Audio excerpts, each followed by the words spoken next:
Hello, everybody. Scott Golden here with the Pro Wrestling Logic YouTube channel and the SmackDown review for the month or the day of the 11th of June 2021. SmackDown continues to be a hit and miss show. There's good segments, but there's also a lot of junk on it. Not as much junk as on Raw, but I guess they would be the number 2 show behind NXT in terms of wrestling value. Anyway, so they recapped the Rey and Dominic against the Usos thing from last week. They highlighted Roman Reigns mixing up Jimmy and Jey Uso. Jey corrected him. Reigns noted it doesn't matter, and really it doesn't. Reigns and Jey watched the recap of Reigns' locker room. Reigns notes that he saved the Usos last week, and Jey owes him. Reigns said one thing that he won't stand for. Jey admitted that he let the family down. Reigns notes that Jey knows that, but Jimmy doesn't. Usos music hits and Jimmy makes his way to the ring. Reigns then's upset that Jimmy went to the ring. Jimmy Uso is in the ring, and last week shouldn't have been a celebration, but they got robbed. Jimmy discussed the first match and his shoulder being up in the first match. Jimmy said that's okay because they got the rematch. However, Jimmy was furious that Reigns interfered in the rematch. He wondered if Reigns got them disqualified on purpose. Jey believes Reigns is jealous of Jimmy and wants to reform the Usos and win the tag team titles, but Reigns wants to be the only champion in the family. Reigns, Jey, and Paul Heyman watch from the locker room of all this. Jimmy knows that Reigns is brainwashing his brother, so he promised that he's going to do something tonight that he won't regret. And then back in the dressing room, Reigns notes that Jimmy's not his twin brother. He told Jey to take care of this problem. Back from the break, Jey approached Jimmy in the hallway. Jimmy got Jey to admit he thought that they were going to win the tag titles. Jimmy is furious that Jey didn't have his back last week and walked out on him. Jimmy called Reigns a family disgrace. Jey got back in Jimmy's face and noted that he'd been with Reigns while Jimmy was injured. Jimmy told Jey that Reigns can find him in our locker room. Owens and Big E defeat Sami Zayn and Apollo Crews with Commander Aziz. Not a bad tag match, decent enough opener. Owens goes nuts early, attacking Zayn and Crews. He sends Zayn to the floor, and I'm going to grab my phone, so we'll be right back in 2 shakes of a lamb's tail. So as mentioned, we kind of keep going into the match a little bit further. Overall, the match is fine, although, to use Owens, who has been a main talent in this way, to use Zayn, who has kind of been faltering, and to use Big E, who I think they could turn into like a SmackDown champion level in throwaway tag matches, doesn't make sense. Heels isolate Owens on their side of the ring. Big E gets a hot tag, goes nuts. Crews takes over. Big E hits a Uranagi for a close near fall. Big E attempts a spear off the apron. Crews moves. Big E crashes to the floor. Back from the break, heels are back in control. They isolate Big E in the corner and cut him off. From Owens, Zayn slows the pace down with a chin lock. Big E tries to break free. Heels remain in control. Crews misses a frog splash. Owens and Zayn both tag in at the same time. Owens beats Zayn down, continuing their multi-year feud, both in WWE and elsewhere. Owens follows up with a cannonball off the apron and a senton to the floor. Owens then hits a cannonball in the corner and a swanton bomb for a near fall. Owens then hits a super kick and pop-up powerbomb on Crews for the near fall, but Zayn breaks up the pin. Zayn then hits a blue thunder bomb on Owens for near fall. Big E breaks up that pin attempt. Big E and Crews take a rough fall out of the ring. Big E appeared to land on Crews. Awkwardly, Zayn misses a hula kick and Owens hits a stunner for the win. Post-match, Crews claims he lost because he had to tag with Zayn. He calls Zayn an idiot. Crews challenge Owens and Big E to face him and Aziz next week. I'm not sure how good that's going to go. Zayn's furious with Cruz, calls him an idiot, and gets in Cruz's face. Aziz then hits the Nigerian nail on Zayn. In the back, Ray is speaking with Adam Pearce, recap an angle between Alpha Academy and the Street Profits. And then we go in the back. Chad Gable approaches the Street Profits and apologizes for Otis attacking them. Gable gets the tag match canceled for later. Street Profits make fun of Gable again, so he challenged one of them to a match for later. Ford accepts the challenge. Gable promises to leave Otis in the back. As he walked away, Gable noted Otis is still angry. This match is, or that whole segment is a waste of time. Gable is too talented for this mess. Anyway, Reigns is in the locker room. Reigns asked Jay about Jimmy. Jay noted that he tried to talk to Jimmy but didn't get anywhere. Reigns wanted to talk to Jimmy. Jay noted this is our locker room. Jay laughed and Jay called it our locker room. He promised to go to Jimmy's locker room. Anyway, Liv Morgan defeats Carmella. Fine while it lasted. Basically a win back from last week. Recap Carmella beating Morgan last week with the code of silence. Morgan attacks Carmella early. Backs Carmella into the corner, beats her down. Carmella drags Morgan outside, sends her to the apron. Carmella then told Michael to tell everyone that she's the most beautiful woman in the world. Morgan briefly regains control. Carmella rocks her.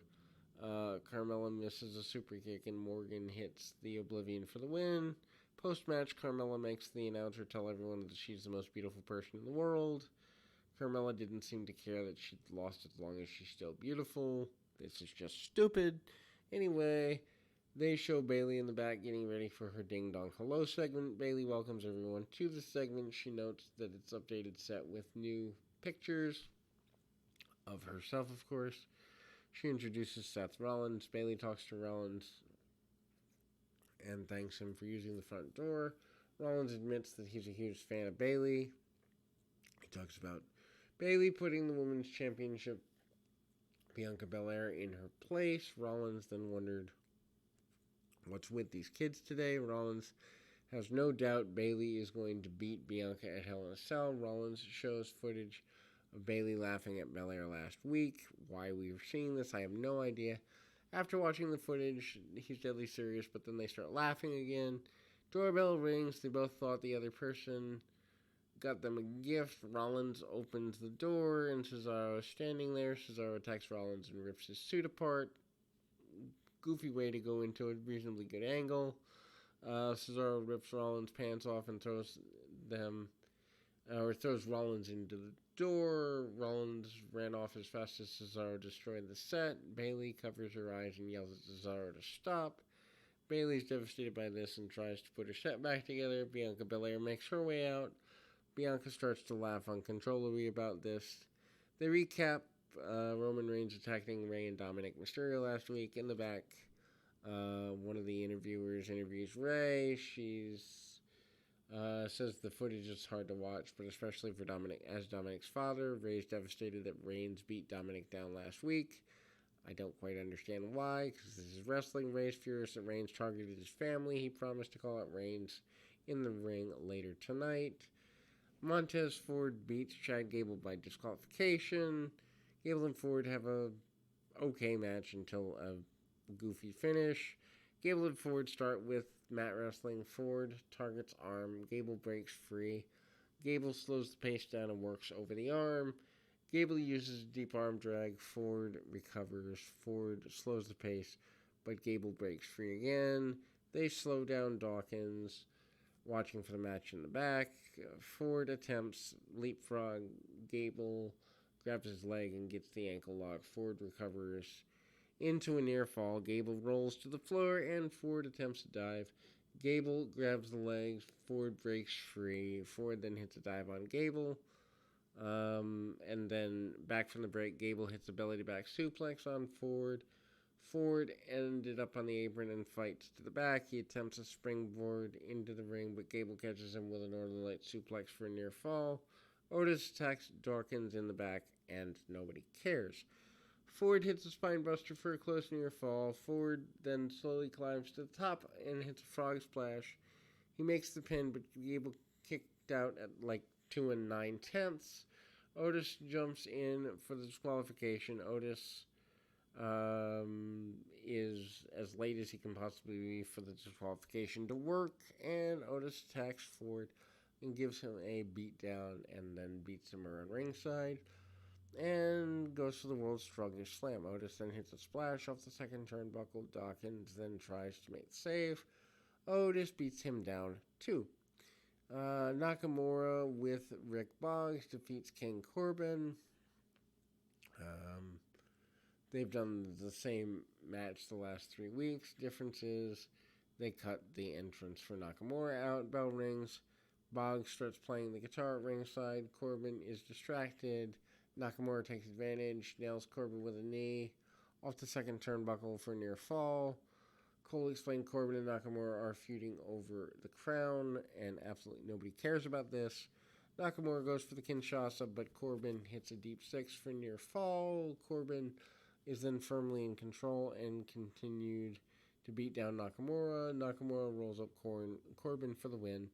Corbin jumps Nakamura, runs to get the crown. Boggs tries to stop him, but Corbin slams him into the announce table. Reigns' dressing room. Reigns finally decides it's time to talk to Jimmy. Corbin approaches Adam Pearce and Sonya Deville, furious about Nakamura. Usos' locker room. Reigns and Jay approach Jimmy. Reigns and Jimmy argue with Jay standing in the middle. Jay's tired of the arguing and walks out. Jimmy gets in Reigns' face and challenges him to a fight. Reigns doesn't want to fight. He talked to Jimmy and tries to explain things to him. Reigns then said he should be able to depend on Jimmy. Reigns then gives a passionate speech about being the best. Reigns reminds Jimmy that Jay is his brother and he needs to make things right with Jimmy, and then left. Jimmy leaves his own locker room. Reigns then puts the belt on his shoulder. Reigns and the Usos certainly do bounce well off each other, but the storyline is getting a little bit laborious, to say the very least. Rey Mysterio calls out Roman Reigns. Reigns disrespected his family and demanded that he come to the ring. Reigns takes his time and slowly walks out. He gets in the ring, poses with the belt. Rey watches from the corner. He acknowledged Reigns. He acknowledged him as the man he's willing to fight even if he loses the fight. He acknowledged him as the guy he wants to fight inside Hell in a Cell. Rey noted that he laid out the challenge, so Reigns had his turn to acknowledge. Reigns acknowledged Rey. He starts to talk when Rey suddenly attacked Reigns with a kendo stick. Reigns fights back and sets up a powerbomb. Rey hits him with a kendo stick again. Reigns hits Superman punch and sets up for the spear. Kendo stick hit Reigns off camera. Dominic comes in, beats down Reigns. Reigns recovers and gives Dominic a powerbomb from the ring to the outside of the floor. And anyway, Rey fought to the back and checked on Dominic as Reigns stood over him. Referees and officials check on him as well. Next week, Apollo Crews and Commander Aziz take on Big E and Kevin Owens. Shinsuke Nakamura and King Corbin in a battle for the crowns. And, well, wow. This is just abysmal for a national program on free television. Anyway, until next time, everybody.